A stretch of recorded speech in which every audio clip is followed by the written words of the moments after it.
నమస్కారం welcome to AC news. కేంద్ర రాష్ట్ర ప్రభుత్వాలు ప్రజలకు జీఎస్టీ 2.0 రూపంలో మంచి బహుమతి ఇచ్చిందని, దాదాపు 1500 వస్తువుల మీద జీఎస్టీ అనేది తగ్గించి సామాన్య ప్రజలకు అన్ని వస్తువులు అందుబాటులో ఉంచాలని జీఎస్టీ అద్దంకి నియోజకవర్గ నోడల్ అధికారి మల్లికార్జునరావు అన్నారు. అద్దంకి మున్సిపల్ కార్యాలయంలో మంగళవారం వివిధ రంగాల వ్యాపారస్తులు, కాంట్రాక్టర్లతో సూపర్ జీఎస్టీ, సూపర్ సేవింగ్స్ మీద అవగాహన సదస్సును ఏర్పాటు చేయగా జీఎస్టీ నోడల్ అధికారి మల్లికార్జునరావు, కమిషనర్ రవీంద్ర హాజరై మాట్లాడారు. ప్రజల మీద జీఎస్టీ భారం తగ్గించేందుకు కేంద్ర రాష్ట్ర ప్రభుత్వాలు 2 విధానాలలో జీఎస్టీ సంస్కరణలు చేసిందని, ఒకే దేశం ఒకే పన్ను నినాదంతో నిత్యావసర వస్తువులపై 5%, ఇతర వస్తువులపై 18% పన్నులు విధిస్తూ సూపర్ జీఎస్టీ, సూపర్ సేవింగ్స్ అమలు చేశారని, ప్రజల కోసం తీసుకువచ్చిన ఈ సంస్కరణల గురించి అన్ని విధాలుగా ఇంటింటికి తిరిగి ప్రచారం చేస్తున్నారని, త్వరలో స్టాల్స్ ఏర్పాటు చేయించి ప్రజలకు అవగాహన కల్పించనున్నారని మల్లికార్జునరావు తెలిపారు. చీరాల డిప్యూటీ అసిస్టెంట్ కమిషనర్, నా పేరు మల్లికార్జున. అద్దంకి అసెంబ్లీ నియోజకవర్గానికి జీఎస్టీ నోడల్ ఆఫీసర్. సార్, ఇంతకుముందుగా అద్దంకి పరిధిలో ఇంతకుముందు ఈ సూపర్ జీఎస్టీ 2.0 యొక్క రిఫార్మ్స్ గురించి అవేర్నెస్ ప్రోగ్రామ్స్ చాలా చేసాం. కోఆర్డినేషన్ విత్ రెస్పెక్టెడ్ కమిషనర్ గారు, మున్సిపల్ కమిషనర్ గారు ఆధ్వర్యంలో వారి సహకారంతో చాలా చక్కగా జరుగుతుంది సార్. చాలా ముందడుగు వేస్తున్నాం. ఇంతకుముందు ఈ స్కూల్ కాలేజెస్ కానీ, ఈ టెక్నికల్ కాలేజెస్ కానీ వీటికి కూడా దగ్గరుండి సార్ కానీ మేము కానీ చాలా చూసుకున్నాం. వారు చక్కగా GSWS వీళ్ళతో కూడా కోఆర్డినేట్ చేసుకుంటున్నారు. అందులో భాగంగా ఈరోజు 4వ వారం, అంటే మీ అందరికీ తెలిసిందే, ఈ జీఎస్టీ 2.0 సంస్కరణల్ని ప్రభుత్వం వారు తీసుకొచ్చినటువంటి ఈ రేట్ చేంజెస్ అంటే గతంలో ఉన్న వాటికంటే చాలా డ్రాస్టిక్గా దాదాపుగా 90% వస్తువులకి, అలాగే అంటే దాదాపు 1500 పైగా వస్తువుల్ని గతంలో ఉన్నదానికంటే కుదిచ్చి, అంటే 2017 జూలై 1వ తేదీన జీఎస్టీ వచ్చిందని అందరికీ తెలుసు. మీకు దేశం మొత్తం మీద ఒకే ట్యాక్స్, ఒకే దేశం ఒకే ట్యాక్స్, అంటే ఒకే దేశం ఒకే పన్ను నినాదంతో. సో గతంలో ఈ మొదట్లో 4 ట్యాక్సేషన్ ఉండేది సార్. 5%, 12%, 18%, 28% అని స్లాబ్స్ ఉండేవి. దీంట్లో కూడా ఇంకా చాలా జీఎస్టీ కౌన్సిల్కి కానీ, ప్రభుత్వ దృష్టికి కానీ ఈ చాలా విషయాల వస్తువులు, నిత్యావసర వస్తువుల పరిధిలోకి వచ్చాయని చెప్పి వాటికి తగ్గిస్తే బాగుంటుంది, ప్రజల్లో బాగా వాటి వాడకం పెరిగి ఇంకా వారి యొక్క సౌకర్యవంతమైన జీవనం ఉంటుందని చెప్తే 8 ఏళ్ల తర్వాత అన్ని తర్జన భర్జన తర్వాత గౌరవ గవర్నమెంట్ కేంద్ర ప్రభుత్వం ఏం చేశారంటే ఇప్పుడు 2 స్లాబ్స్కి తీసుకొచ్చారు సార్. 5% అండ్ 18%, గతంలో ఉన్న 4 స్థానాలు. దీనివల్ల నిత్యావసర వస్తువులు కానీ, మిగతా ఈ వ్యవసాయ పరికరాలు కానీ, మందులు కానీ, అలాగే ఈ బిల్డింగ్ కన్స్ట్రక్షన్స్ కానీ, చాలా అన్ని వస్తువులు దాదాపుగా చెప్పాను కదా 90% ఉన్న వస్తువులకి తగ్గించడం జరిగింది. దీనివల్ల ప్రజలకు బాగా లాభం చేకూరుతుందని అక్కడ సెంట్రల్ గవర్నమెంట్లో ఉన్న ప్రభుత్వం, మోడీ గారి ప్రభుత్వం, ఇక్కడ మన స్టేట్లో కూడా కూటమి గవర్నమెంట్ ఉండడం వల్ల దీన్ని దృష్ట్యా తీసుకొని ఈ ఫలాలను ప్రజలకు అందించాలని, ఇంటింటికి తీసుకెళ్లాలనే ఉద్దేశంతో మాతో పాటు రెవెన్యూ డిపార్ట్మెంట్ని, ఈ అడ్మినిస్ట్రేటివ్ డిపార్ట్మెంట్ కూడా ఇన్వాల్వ్ చేయడం వల్ల డోర్ టు డోర్ క్యాంపెయినింగ్ చేస్తూ ప్రతి ఒక్కరు ఈ ఫలాలు అందుకోవాలి.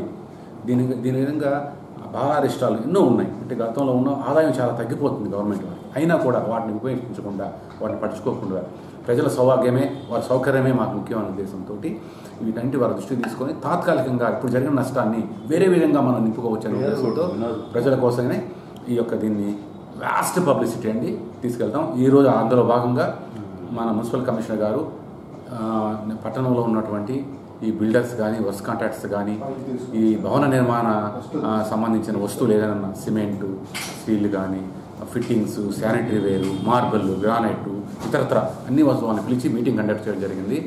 అందులో భాగంగా ఈ భవన నిర్మాణ వస్తువులు ఎంత తగ్గాయి అనేది చాలా కూలంకుషంగా ఎక్స్ప్లెయిన్ చేశాం సార్.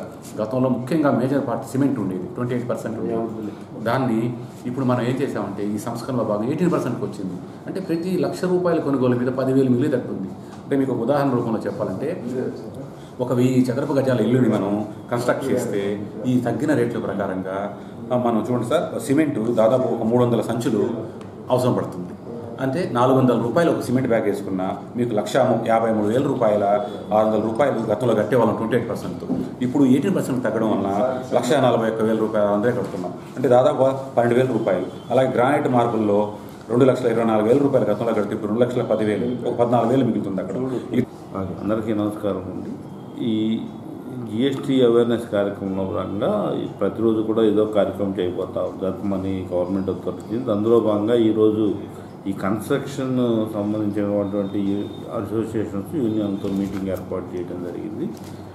దానికి సంబంధించి ఏది మీద ఎంత రేటు తగ్గింది, ఏమేమి ఎంత లాభాలు ప్రజలకు వస్తాయి అనే దాని మీద ఒక వర్క్షాప్ అనేది నిర్వహించడం జరిగింది. ఇందులో మనకి అసిస్టెంట్ కమిషనర్ జిఎస్టీ వారు పాల్గొని దానికి సంబంధించిన సలహాలు సూచనలు కూడా ఇవ్వడం జరిగింది.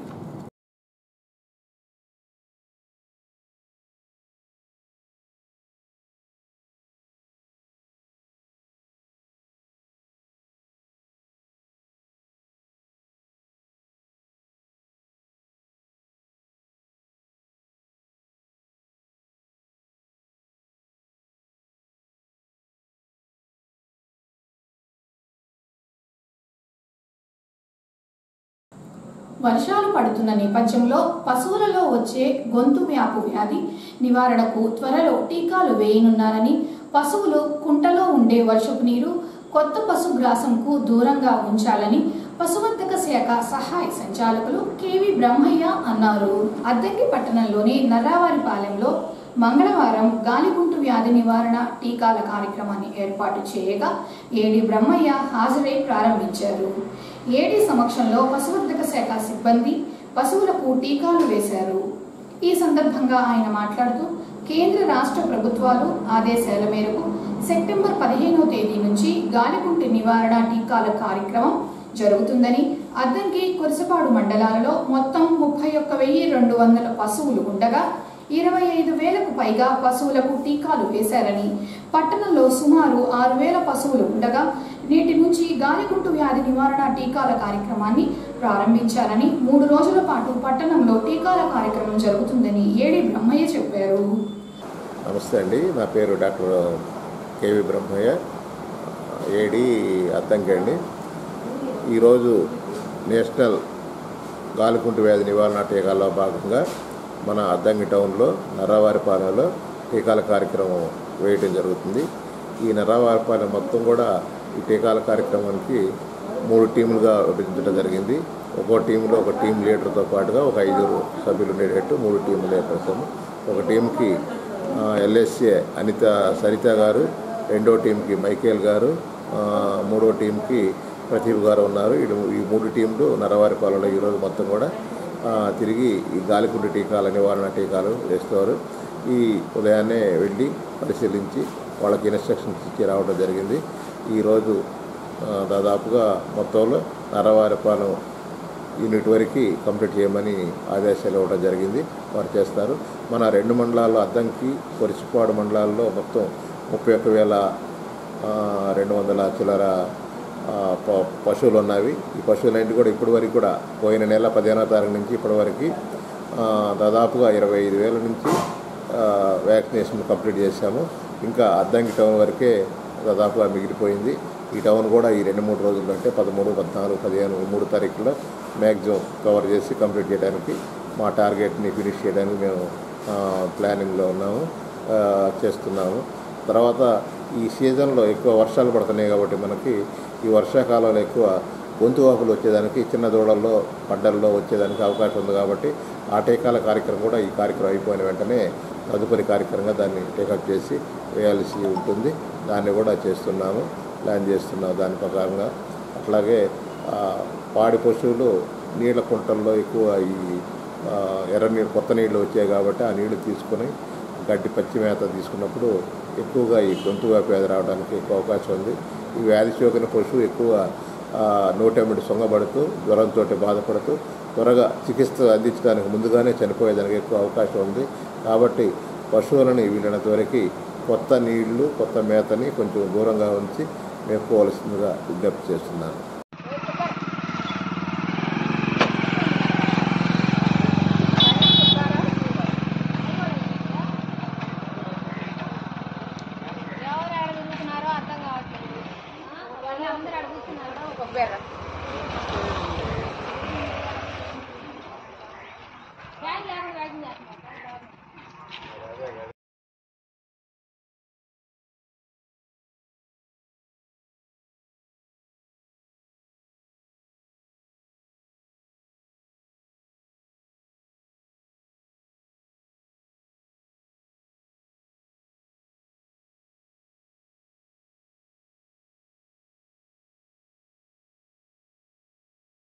సింగరకొండ శ్రీ ప్రసన్నాంజనేయ స్వామి ఆలయ అభివృద్ధికి కొంగటి బసవ పున్నయ్య సుశీలాదేవి జ్ఞాపకార్థం వారి మనవళ్లు శ్యామ్ సంజయ్ కలిసి మంగళవారం 1,11,116 రూపాయల విరాళము చెక్కు రూపంలో ఆలయ పాలక మండలి అధ్యక్షులు చుండూరి మురళికి అందజేశారు. ఈ సందర్భంగా వీరికి స్వామివారి తీర్థప్రసాదములు అందజేశారు.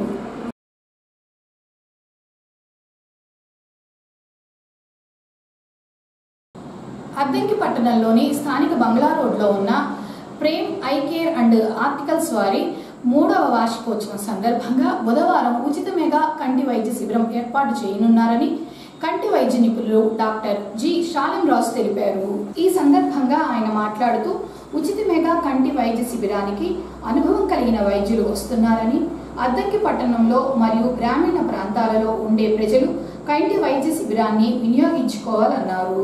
శిబిరంకు వచ్చే దృష్టిలోపం వారిని పరీక్షించి అవసరమైన వారికి ఉచితంగా మందులు ఇవ్వనున్నారని షాలింరాజు చెప్పారు. అదేవిధంగా కంటి లోపల శుక్లములు ఉన్న వారిని గుర్తించి ఆరోగ్యశ్రీ పథకం ద్వారా ఆపరేషన్లు చేయిస్తారని, కావున పట్టణ ప్రజలు ఈ అవకాశాన్ని వినియోగించుకోవాలని షాలింరాజు తెలియజేశారు. అద్దంకి పట్టణ ప్రాంత ప్రజలకు నా హృదయపూర్వక నమస్కారాలు. ప్రేమ ఐ కేర్ అండ్ ఆప్టికల్స్ ప్రారంభించి 3 సంవత్సరాల సందర్భంగా రేపు ఉదయం అనగా అక్టోబర్ 15 ఉదయం 10 గంటల నుండి సాయంత్రం 6 గంటల వరకు ఉచిత మెగా కంటి వైద్య శిబిరం స్టార్ట్ చేస్తున్నామండి. ఈ వైద్య శిబిరం నందు ఉచితంగా పేషెంట్ చూసి అవసరమైన వాళ్ళకి మందులు, అవసరమైన వాళ్ళకి కంటి ఆపరేషన్ ఉచితంగా చేయబడను. కంటద్దాల మీద ప్రత్యేక డిస్కౌంట్ ఉందండి. ఈ కంటి వైద్య శిబిరాన్ని అందరూ సద్వినియోగం చేసుకుంటూ కోరుచున్నాము. మీ కంటి సంబంధించి ఎటువంటి ప్రాబ్లమ్స్ ఉన్నా ఈ క్యాంప్ నందు చూడబడను, ఉచితంగానే చూడబడినండి. రేపు మార్నింగ్ ఉదయం 10 గంటల నుండి సాయంత్రం 6 గంటలకు వచ్చి చూపించుకోవాల్సిందిగా కోరుతున్నాము. ముఖ్యంగా గమనించండి, ఈ క్యాంప్ జరిగేది బంగ్లా రోడ్లో భాషణ స్కూల్ ఎదురు అద్దంకి. ఇప్పుడు చిన్నపిల్లలు, పెద్దవాళ్ళు అందరూ కంప్యూటర్లు, ఫోన్లు ఎక్కువ యూజ్ చేస్తున్నందువల్ల కంటికి సంబంధించి కొన్ని సైడ్ ఎఫెక్ట్స్ వస్తున్నాయి. కావున కంటి పరీక్షలు చేయించుకోవాల్సి కోరుతున్నాం. కళ్ళకు సంబంధించి బ్లూరేస్ ఎఫెక్ట్ కాకుండా కళ్ళద్దాలు కూడా మన దగ్గర ఇవ్వడం జరుగుతుందండి. ఇంకోటి షుగర్ ప్రాబ్లం ఉన్న వాళ్ళకి కంటి మీద షుగర్ ఎఫెక్ట్ పడి చూపు తక్కువయ్యే అవకాశం ఉంది కాబట్టి వాళ్ళు కూడా వచ్చి, షుగర్ ఉన్నవాళ్ళు ప్రతి ఒక్కరు వచ్చి కంటికి సంబంధించి చెకప్ చేయించుకోవాల్సిన కోరుతున్నాము. ఆపరేషన్ అయితే ఉచితంగా చేయబడినండి.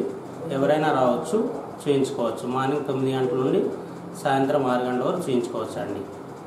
అద్దంకి మండలంలో ఉన్న ఉపాధి శ్రామికులందరూ నవంబర్ 1వ తేదీ నుంచి ఉపాధి హామీ పనులకు రావాలంటే జాబ్ కార్డుకి ఆధార్ అనుసంధానం అనేది తప్పనిసరిగా చేయించుకోవాలని జాతీయ ఉపాధి హామీ పథకం ఏపీఓ కోటేశ్వరి తెలిపారు. ఏపీఓ కోటేశ్వరి మంగళవారం ఎన్ఆర్జేసీ కార్యాలయంలో ఏఎస్ఎన్తో మాట్లాడారు. అద్దంకి మండలంలో మొత్తం 19,980 మంది ఉపాధి శ్రామికులు ఉండగా నేటి వరకు 12,542 మంది శ్రామికులు ఈకేవైసీ చేయించుకున్నారని, ఈకేవైసీ గ్రామాలలో ఉన్న ఫీల్డ్ అసిస్టెంట్లు చేస్తున్నారని, జాబ్ కార్డులు ఉన్న వారందరూ తప్పనిసరిగా ఈకేవైసీ చేయించుకోవాలన్నారు. జాబ్ కార్డులు ఉన్నవారు పనికి రాము, ఈకేవైసీ వద్దు అనుకున్న పండ్ల తోటలు సాగు చేసే సమయంలో తప్పనిసరిగా జాబ్ కార్డుతో పనిపడుతుందని, కావున శ్రామికులు ఈ విషయాన్ని దృష్టిలో పెట్టుకుని జాబ్ కార్డుకు ఆధార్ అనుసంధానం చేయించుకొని ఫీల్డ్ అసిస్టెంట్లకు సహకరించాలని ఏపీఓ కోటేశ్వరి పేర్కొన్నారు. నమస్కారం అండి. నేను ఉపాధి హామీ పథకానికి సంబంధించి కోటేశ్వరి నా పేరు, ఏపీఓని అద్దంకి మండలానికి సంబంధించి. అయితే ఇప్పుడు ప్రస్తుతం వచ్చేటప్పుడు ఉపాధి హామీ పథకంలో మనకి రేపు నవంబర్ 1 నుంచి మీరు పనిలోకి రావాలి అని అంటే తప్పనిసరిగా మీ జాబ్ కార్డుకు సంబంధించిన వాళ్ళందరూ, జాబ్ కార్డులో ఉన్న సభ్యులందరూ కూడా ఈకేవైసీ చేయించుకోవాలి. మీ ఆధార్ని జాబ్ కార్డుతో అనుసంధానం చేసుకోవాలి. ఆ పని మొత్తం కూడా మీ గ్రామంలో ఉన్న ఫీల్డ్ అసిస్టెంట్స్ చేస్తున్నారు. అందరూ దగ్గర ఆల్రెడీ ఫీల్డ్ అసిస్టెంట్స్ కొంతమంది వచ్చి ఇప్పుడు మేము పనికి రాము, ఇప్పుడు మాకు అవసరం లేదు అని అంటే కనుక రేపు పనికి వచ్చే టైంలో మిమ్మల్ని తీసుకోవడానికి అయితే అవకాశం ఉంటుంది. కాబట్టి జాబ్ కార్డు ఉన్న ప్రతి ఒక్కళ్ళు, అంటే ఒకవేళ మీకు హౌసింగ్ వాళ్ళై ఉండొచ్చు, పనికి వెళ్ళరు, హౌసింగ్ సంబంధించి విడిగా జాబ్ కార్డు ఇస్తాము, కాకపోతే 90 బ్యాండేజ్ వేయాలి. అదేవిధంగా హార్టికల్చర్ పండ్ల తోటలు వేసుకునే వాళ్ళు ఉంటారు, వాళ్ళు పనికి వెళ్ళరు. కానీ మీకు పేమెంట్ చేయాలి అని అంటే మీరు ఈకేవైసీ చేయించుకుంటేనే పేమెంట్ చేయడానికి అవకాశం ఉంటుంది. కాబట్టి అందరూ కూడా ఫీల్డ్ అసిస్టెంట్కి సహకరించండి. అందరూ కూడా మీరందరూ ఫీల్డ్ అసిస్టెంట్స్ దగ్గర ఆల్రెడీ ఫీల్డ్ అసిస్టెంట్ కొన్ని ఏరియాల్లో ఉండి చేస్తూ ఉన్నాడు, మీ దగ్గరికి వస్తాడు. వచ్చినప్పుడు మీ ఆధార్ని ఇచ్చి అతనితో సహకరించండి. ఒకవేళ ఆధార్ కనుక మళ్ళీ అప్డేట్ చేయించుకోమని కొంత ఇన్ఫర్మేషన్ వస్తుంది, అది తీసుకోకపోవటం అలాంటివి చెప్పినప్పుడు ఫీల్డ్ అసిస్టెంట్ మీకు చెప్తాడు మీ ఆధార్ని మళ్ళీ అప్డేట్ చేయించుకోమని చెప్పి. వెళ్ళి మీరు మీ సేవలో ఒకసారి ఆధార్ని కనుక అప్డేట్ చేయించుకున్నట్లయితే కనుక మళ్ళీ కూడా అది తీసుకోవడానికి అవకాశం ఉంటుంది. కాబట్టి దయచేసి అందరూ కూడా ఈ ఈకేవైసీ చేయించుకోవాల్సిందిగా తెలియజేస్తున్నాను. మొత్తం మన మండలంలో 16,996 మంది యాక్టివ్ వేస్ సీకర్స్ ఉన్నారు మొత్తం జాబ్ కార్డ్స్లో. వీళ్ళకి కానీ ఇప్పుడు దాదాపు ఒక చేయటం జరిగింది అన్ని గ్రామ పంచాయతీలో. మిగిలినవి కూడా వార్పుడ్ బేసిస్లో మొత్తము అంత మండలంలో ఉన్నాయన్నీ కూడా 1 or 2 డేస్లో ఈరోజు సాయంత్రానికే క్లియర్ చేయమన్నారు. కాకపోతే సర్వర్ కొంచెం ప్రాబ్లం ఉండటం వల్ల ఈరోజు కొంచెం స్లోగా ఉంది.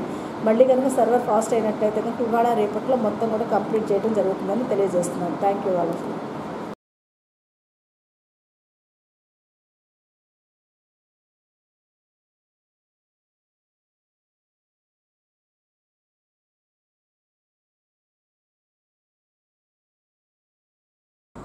ఏఎస్ఎన్ న్యూస్ ఇంతటితో సమాప్తం. నమస్కారం.